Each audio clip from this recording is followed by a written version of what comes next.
ஒரு முறை தெனாலிராமனிடம் அரசர், நீ போய் 5 மிகப்பெரிய முட்டாள்களை அழைத்து வா அப்படின்னு சொல்லிடுறாரு. இவரும் ஓகேன்னு சொல்லிட்டு அவைக்கு அழைச்சிட்டு வர்றாரு. ஆனால் என்ன, 2 பேரை தான் கூட்டிகிட்டு வர்றாரு.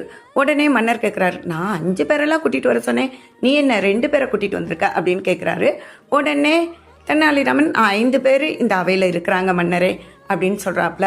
உடனே மன்னர் ஆச்சரியமாக கேட்குறாரு, யாரெல்லாம் அப்படின்னு. அப்போ சொல்கிறார், எனக்கு இந்த வேலையை கொடுத்துருங்க, அதை ஒரு வேலைன்னு எடுத்துகிட்டு செஞ்ச நானும் ஒரு முட்டாள் தான், இவங்களோட 3 ஆயிடுச்சு அப்படிங்கிறாரு. அப்போ 4வது முட்டாள் யார் அப்படின்னு கேட்குறாரு. நிச்சயமாக சொல்லலாம், நீங்கள் தான் அந்த முட்டாள் அப்படின்னு சொல்கிறாரு. இப்படி ஒரு வேலையை எனக்கு கொடுத்ததுனால. உடனே மன்னர் சிரித்து கொண்டு தன்னுடைய தவறை உணர்ந்து கொள்கிறார். அப்போது 4 பேர் தானே வந்திருக்கோம், அப்போ 5வது யாருன்னு கேட்குறாரு. உடனே சொல்கிறாரு, இதே தேவையில்லாமல் இந்த நிகழ்வை வேடிக்கை பார்க்குற இந்த ஜனங்களும் என்னது 5வது முட்டாள் தான் அப்படின்னு சொல்கிறாரு. ஆமாம், தேவையில்லாத செயலுக்காக நம்மளுடைய நேரத்தை வீணாக்கக்கூடாது.